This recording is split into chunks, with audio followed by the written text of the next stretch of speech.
सोचिए, क्या हो अगर तीन बेहद मूर्ख, पढ़ाई से बिल्कुल दूर भागने वाले राजकुमारों को सिर्फ 6 महीने में जटिल राजकाज और कूटनीति सिखानी पड़े। सुनने में असंभव लगता है ना? प्राचीन भारत के राजा अमर शक्ति के सामने ठीक यही समस्या थी। उन्हें अपने साम्राज्य के भविष्य की चिंता खाए जा रही थी। पर इस घने अंधेरे में भी एक उम्मीद की किरण थी।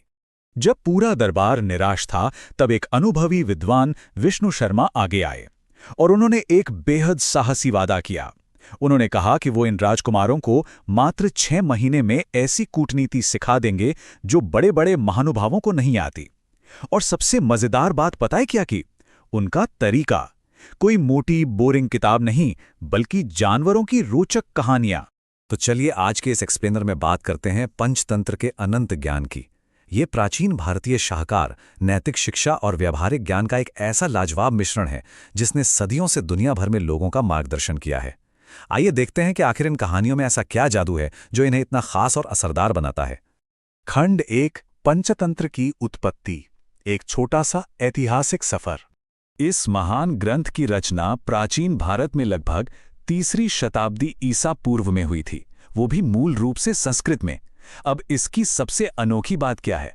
इसकी फ्रेम नैरेटिव शैली, यानी एक कहानी के अंदर छुपी हुई दूसरी कहानी। ये कोई आम किस्से नहीं है, ये एक जटिल जाल है जिसे आगामी शासकों को नीति और बुद्धिमानी भरे आचरण सिखाने के लिए पूरी तरह से डिजाइन किया गया था। इसमें एक अत्यंत गहरा दर्शन मिलता है, बुद्धिर्यस्य बलम तस्य। इसका मतलब है जिसके पास बुद्धि है वही सच्चा बलवान है। पंचतंत्र आंखें मूंद कर आदर्शवाद अपनाने पर जोर नहीं देता, बल्कि ये व्यवहारिक और चतुर होने पर जोर देता है, क्योंकि संकट के समय शारीरिक शक्ति नहीं बल्कि सोच विचार कर लिया गया निर्णय ही सच में बचाता है। खंड 2, 5 तंत्रों का रहस्य, आखिर क्या था वो सिलेबस? विष्णु शर्मा ने अपने इस अनोखे पाठ्यक्रम को 5 अलग अलग भागों या तंत्रों में बांटा। पहला, मित्र भेदा, यानी दोस्तों का बिछड़ना।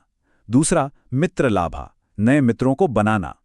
तीसरा है काकोलुकियम, जो कौओं और उल्लुओं के माध्यम से युद्ध और शांति की नीति सिखाता है। चौथा, लब्ध प्रणासम, हासिल की हुई चीज को खोना। और पांचवा, अपरिक्षिताकारकम, यानी बिना सोचे समझे उठाए गए कदमों का नतीजा। हर एक भाग राजकाज और कूटनीति के एक नए पहलू को उजागर करता है।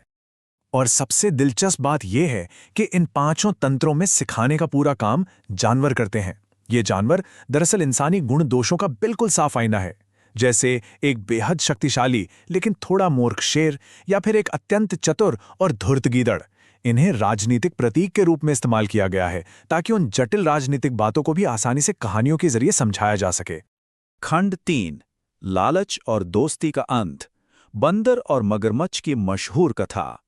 आइए इन बातों को थोड़ा और करीब से समझने के लिए उस मशहूर कथा पर ध्यान देते हैं। नदी किनारे जामुन के पेड़ पर रहने वाला एक बंदर अपने दोस्त मगरमच्छ के साथ रोज मीठे जामुन बांटता था। दोस्ती काफी गहरी थी, पर मगरमच्छ की पत्नी बंदर का मीठा दिल खाना चाहती थी।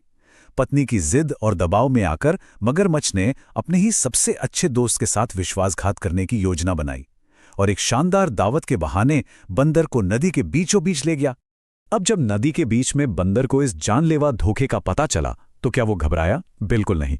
उसने तुरंत अपनी हाजिर जवाबी और कूटनीति का इस्तेमाल किया और एक चतुराई भरा झूठ बोला।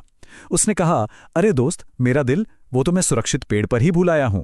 और हैरत की बात देखिए, वो मूर्ख मगरमच्छ इस बात को सच मान बैठा और बंदर का दिल लेने के लिए उसे वापस किनारे पर ले आया। और यहीं पर आती है सबसे बड़ी सीख। जब लालच शुरू होता है तो दोस्ती का अंत हो जाता है। बंदर ने अपनी चतुराई से जान बचा ली और मगरमच्छ ने लालच में पड़कर अपना सच्चा दोस्त खो दिया। इन्हीं किरदारों के माध्यम से विष्णु शर्मा ने उन राजकुमारों को विश्वास और धोखे के बीच का सबसे बड़ा अंतर बड़े मजे से समझा दिया। खंड 4, पूरब और पश्चिम की नैतिकता, एक रोचक तुलनात्मक अध्ययन। अब यहां एक गजब का पर्सपेक्टिव देखते हैं। अगर हम पंचतंत्र की तुलना मशहूर यूनानी यानी ग्रीक दस्तावेज एसॉप्स फेबल से करें तो एक बड़ा रोचक अंतर दिखता है। विष्णु शर्मा की कहानियां एक के अंदर एक घुंधी हुई और काफी लेयर्ड हैं, जो सीधे तौर पर राजकाज और कूटनीति सिखाती हैं। वहीं दूसरी तरफ 6ठी शताब्दी ईसा पूर्व में आई एसोप की कहानियां अकेले खड़े होने वाली बिल्कुल सीधी कथाएं हैं जो आम व्यवहारिक समझ और आम जिंदगी पर जोर देती हैं। लेकिन सबसे हैरतअंगेज बात पता है क्या है? इन बड़े सांस्कृतिक अंतरों के बावजूद दोनों जगह इंसानी कमजोरियों को दर्शाने के लिए लगभग एक जैसे जानवरों का उपयोग हुआ, जैसे लोमड़ी और गीदड़ की चालाकी, शेर की शक्ति और धबतबा, गधे की मूर्खता और खरगोश का डरपोकपन। दोनों जगहों के कथाकारों ने इंसानी समाज की कड़वी सच्चाइयों को उजागर करने के लिए इन्हीं प्रतीकों को अपना सहारा बनाया। है ना कमाल की बात? खंड 5 पंचतंत्र की विश्व यात्रा। कैसे फैली ये कथाएं दुनिया भर में? संस्कृत से शुरू हुई इन कहानियों का वैश्विक सफर सच में हैरान करने वाला है। सोचिए, 50-55 ईस्वी नहीं बल्कि 550 ईस्वी में मध्य फारसी यानी पहलवी में इसका अनुवाद हुआ। वहां से आगे बढ़कर 750 ईस्वी में अरबी रूप कलीला व दिमना सामने आया और 1600 ईस्वी तक आते आते तो ये ग्रीक, लैटिन, स्पेनिश और अंग्रेजी सहित दुनिया की लगभग हर प्रमुख भाषा में पहुंचकर वैश्विक साहित्य की एक मजबूत नींव बन चुका था। ध्यान देने वाली बात यह है कि आज दुनिया भर में 50 से अधिक भाषाओं में पंचतंत्र के 200 से अधिक संस्करण मौजूद हैं। ये कोई आम किताबी यात्रा बिल्कुल नहीं थी। इन कहानियों ने अपनापन इस कदर बिखेरा कि वे लगभग हर देश, हर संस्कृति की मिट्टी का एक अटूट हिस्सा बन गई। हर किसी को लगा कि ये तो उन्हीं की कहानियां हैं। और ये यात्रा सिर्फ शब्दों या किताबों तक सीमित नहीं रही।